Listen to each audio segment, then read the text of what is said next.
Hi hello అందరూ బాగున్నారా? మీరు అందరూ బాగుండాలని, అందులో మేము ఉండాలని మనస్ఫూర్తిగా కోరుకుంటున్నాను.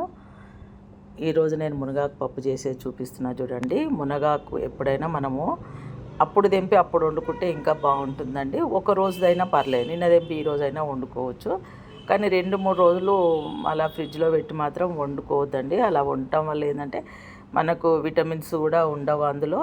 తర్వాత ఏంటంటే స్మెల్ కూడా వస్తుంది.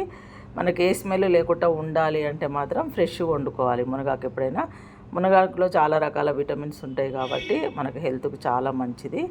ఇది మనం వారంలో ఒకసారి 2 సార్లు తినటం వల్ల పొడి కూరలాగా కూడా చేసుకోవచ్చు.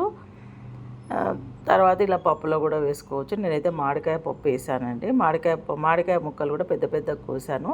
ఎందుకంటే మామిడికాయ పుల్లగా ఉన్నప్పుడు మనం ఎక్కువ ముక్కలు ఉండాలి అనుకుంటే మాత్రం ఇలా పెద్ద పెద్దగా వేసుకోవాలండి. మనం పప్పు తినేటప్పుడు ఒకవేళ మనకు ముక్కలు ఇంకా పులుపు సరిపోలేదనుకుంటే పప్పులో మనం ఆ మామిడికాయ ముక్క కలుపుకొని తింటే ఆ పులుపు సరిపోతుంది మనకు. అందుకోసమనే నేను మామిడికాయ ముక్కలు పెద్ద పెద్దగా కోసేసాను ఈరోజైతే. ఎందుకంటే మామిడికాయ చాలా పుల్లగా ఉంది.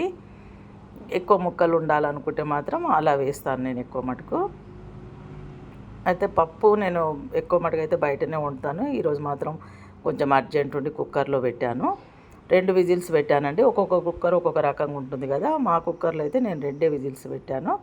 మీకు నచ్చితే మీరు కూడా ఇలాగే చేసుకోండి. Thank you.